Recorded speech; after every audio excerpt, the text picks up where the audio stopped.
Nước cam một nửa quả quý vị nhé. Duy đảo đều lên. Ngon thơm. Nước sườn sệt quý vị ạ.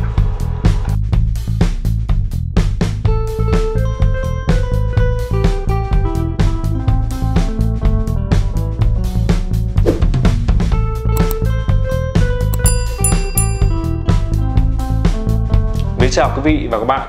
Duy rất vui lại được gặp quý vị và các bạn trong chương trình Nấu ăn tại nhà. Hà Nội đang trong những ngày cách ly toàn xã hội do đại dịch Covid diễn ra. Duy và ekip của Duy không thể đi ra ngoài để chia sẻ cho quý vị và các bạn những chương trình về văn hóa ẩm thực Hà Nội hoặc là những vùng miền khác. Và Duy rất vui biết được rằng khi mình ở nhà cũng là yêu nước, cũng là giúp đỡ cho cộng đồng rồi. Bởi vì nếu chúng ta đi ra ngoài nhiều mà chẳng may nhiễm bệnh thì sẽ là nguồn lây lan cho những người khác. Và Duy cũng xin cảm ơn những người đang đứng ở tuyến đầu để là một cái lá chắn đầu tiên để giúp xã hội cũng như là giúp gia đình Duy có được bình an như hiện tại. Hôm nay Duy sẽ gửi tới quý vị và các bạn món ăn quen thuộc được chế biến lạ lẫm một chút, rất dễ làm và quan trọng là đầy đủ chất trong những cái ngày này. Món đó là món thịt ba chỉ kho với quả cam. Để làm món này, chúng ta cần chuẩn bị những nguyên liệu gì? Nguyên liệu nhiều hay ít tùy thuộc vào thành viên trong gia đình quý vị. Nhưng Duy nghĩ rằng những cái món này chúng ta chỉ làm một đĩa thôi. Bởi vì ngoài món này chúng ta còn ăn rất là nhiều món khác. Như nhà Duy có thịt ba chỉ này, khoảng 4 lạng. Quả cam. Cam của Duy đang cầm đó là cam Mỹ Duy mua ở siêu thị. Quý vị nào không có loại cam này thì chúng ta cũng có thể lấy cam ta cũng được. Nhưng mà vỏ nó phải có màu vàng nhé. Khoai tây 2 củ, tỏi băm nhuyễn, hành khô băm nhuyễn. Đơn giản thế thôi, chúng ta bắt đầu nhé. Bây giờ Duy sẽ thái thịt ba chỉ nhé. Thịt ba chỉ chúng ta cắt miếng vuông nhé.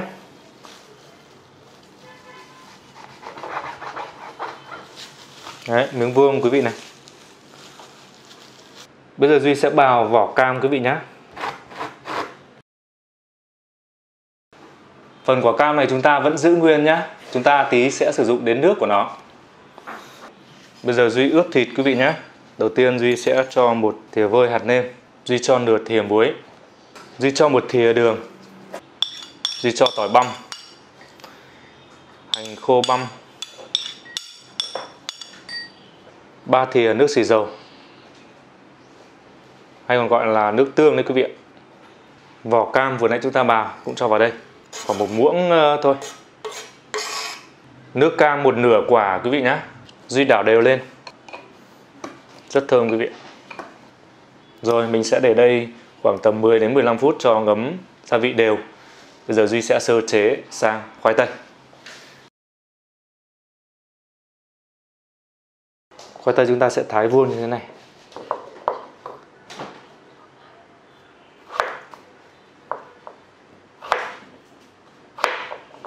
Chúng ta sẽ cho vào đĩa. Chảo khô chúng ta cho dầu ăn vào để chúng ta rang thịt ba chỉ. Lượng vừa đủ thôi quý vị, thịt ba chỉ nó có mỡ rồi.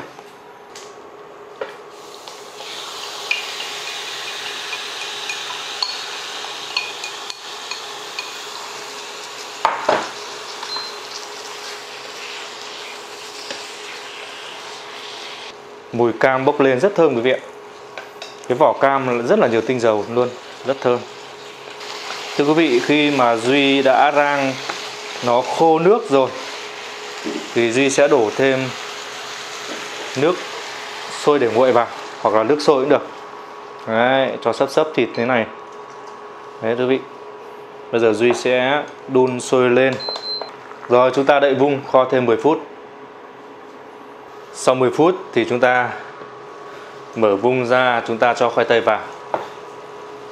Mục đích đậy vung là để cho thịt thấm đều gia vị và nó chín đều thịt quý vị ạ.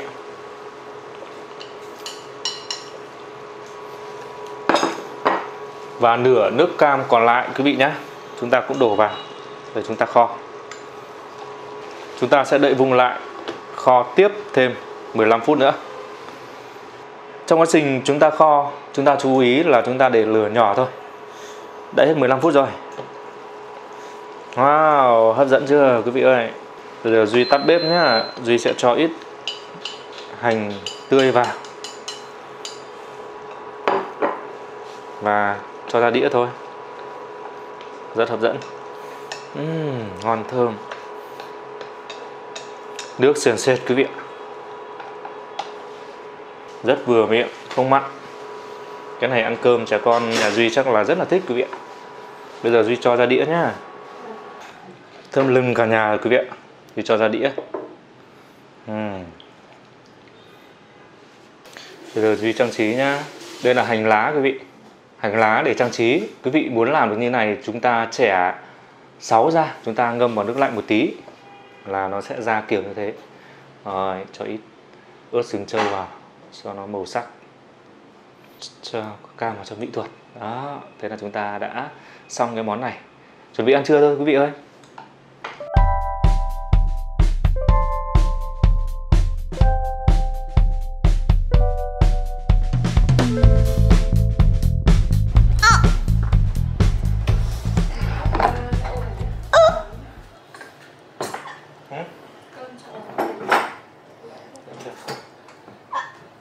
Mẹ cho Hương tao buồn nôn mẹ. Thuật cái anh à? Gì con? Cho Hương tao buồn nôn. Buồn nôn có ăn được không con? Rồi con đừng làm cái trò đấy nữa. Con ở rồi mà. Con đang bị nát. Hai chị em rửa tay chưa? Thôi con điều uống 9 ngụm nhỏ đây. 9 chậu nhỏ là sao chị ơi? Chị ơi, 9 chậu nhỏ là sao chị ơi? Đây máy đang ơi. Con hát này. Con nên uống 9 ngụm nhỏ đúng không bố? Một,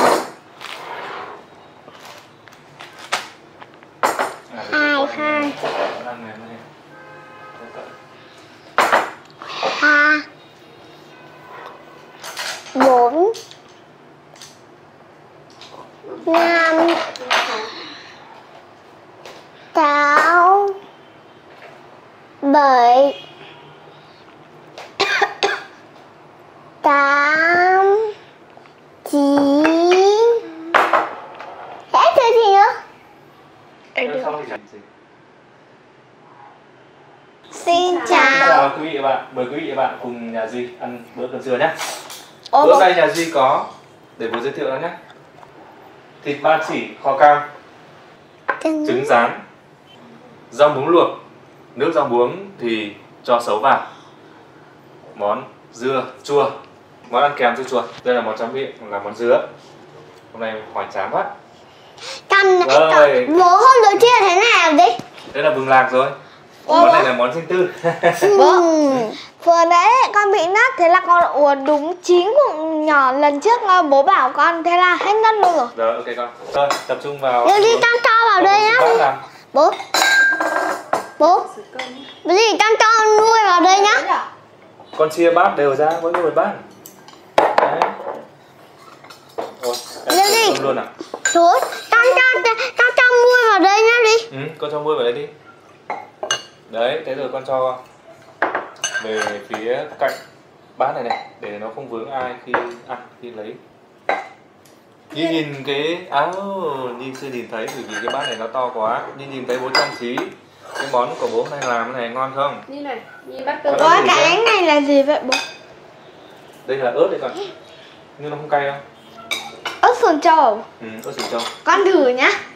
Ăn thử xem. Hơi tê tê thôi. Nhi đưa bát mẹ lấy cơm nào. Nhi ơi. Thế hả chị nữa? Rồi, bố mời cả nhà nhá. Bố sẽ ăn món này thịt ba chỉ trước. Mẹ em ăn đi. Ngon. Nhi đưa cho mẹ bát để mẹ xay cơm nào. Nhiều trời ơi.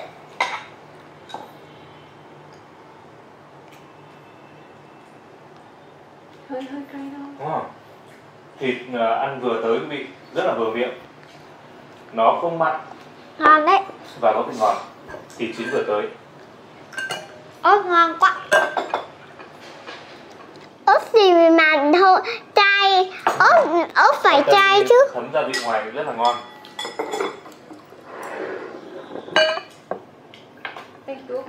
Bố cho con Món này ăn cơm thì tuyệt vời. Bố cho con tờ giấy. Mày mời cả nhà ăn cơm nhá. Con mời bố, mời mẹ, mời Nhi ăn cơm. Được không? Chưa ăn cơm, chưa ăn gì mà lại uống nước trước con. Đi. Phi khoa học. Em nghĩ con thấy hơi giống bố mà bố. Bố thường dùng nước dùng của các món ăn có nước trước mà. Vâng. Đấy là bố thử thôi. Còn em Nhi là em uống gọi là uống đẫy đà luôn. Một bát đầy luôn.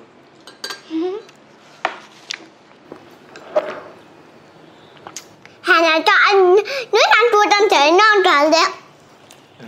Mẹ hôm nay rất là tâm lý này. Dưa chua mà ăn với thịt ba chỉ thì tuyệt vời luôn, đưa cơm đó. Như ăn thử xem. Như ăn thử dưa chua. Ăn phao muống giấm. Phao muống.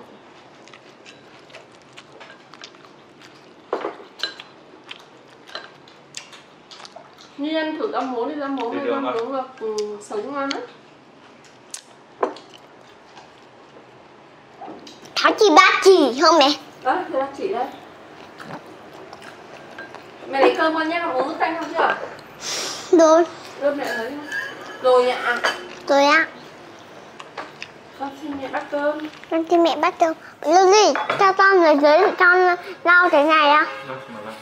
Cảm bố. Hôm nay giấy ở bên bố à? Đây Nhi cho con ăn cơm thì bác chỉ này. Nhi có cần cắt thịt bác chỉ ra không? Hay con ăn không cả miếng to? Thứ này em có con ăn cả miếng to. Vàng thì mình. Vàng ngon này. Mẹ vứt hết đi à? Rồi, con ăn đi. Thì ba chỉ đâu mẹ? Đây thì bác chỉ đây con. Mẹ lấy giúp tao. Thế con bỏ đây mẹ cắt cho thì bác chỉ miếng nhỏ nhỏ cho con ăn dễ nhá. Con thích ăn miếng nào con chọn con miếng đấy. Nó dễ ăn đấy mà. Nhưng mà đúng không chủ động nhỉ? Nhưng mà đúng chủ con đâu đi. Đũa con bên cạnh ấy. Con nhìn quan sát đi. Đây em đi.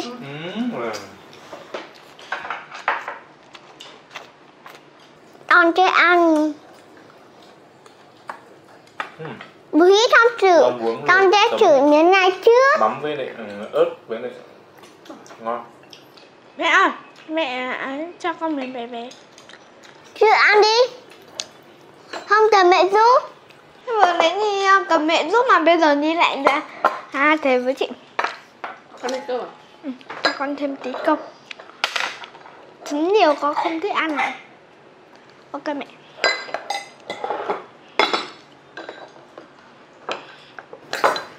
Đừng bảo mẹ giúp chưa nói đi.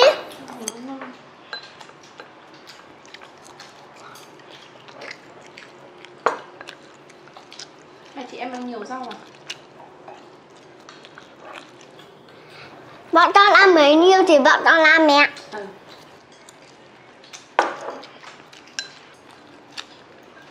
Bố ăn đi. Hết thời gian quay phim chưa gì? Vẫn ăn quanh mà.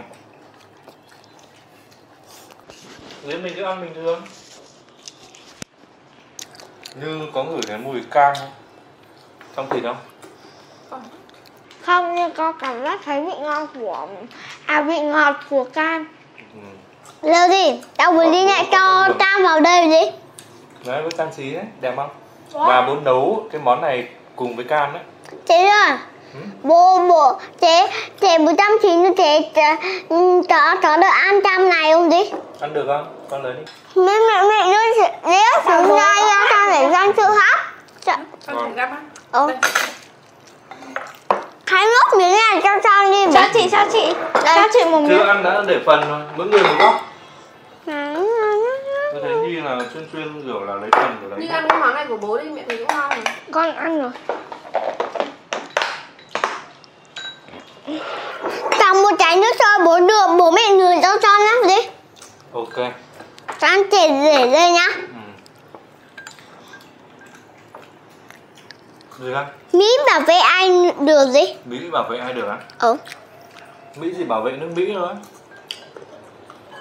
Bố gì chưa món ăn của bố thích nhất đi gì? Đó là nào đi gì?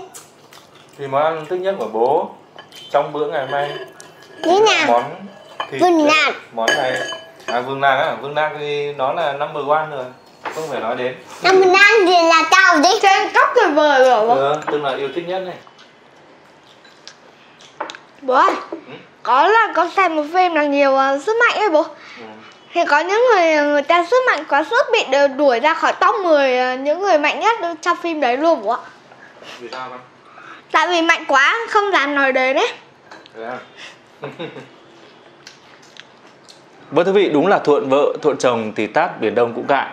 Cũng giống như là món ăn thôi.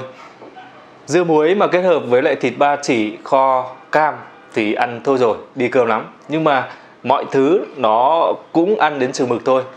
Nếu mà ăn quá, mặc dù ngon, nó đều không tốt. Nó sẽ hại đến sức khỏe cũng như là tăng cân. Quý vị hãy ủng hộ kênh Hà Nội Phố cũng như Duy bằng cách nhấn like video và chia sẻ video để nhiều người biết làm tới món ăn đơn giản này cho gia đình. Đừng quên nhấn like trang Facebook Hà Nội Phố Duy để trong phần mô tả video cũng như dưới phần bình luận của video này. Để khi Duy up lên những video mới nhất, quý vị và các bạn sẽ là người đầu tiên được xem chúng. Hẹn gặp lại quý vị trong những video lần tới.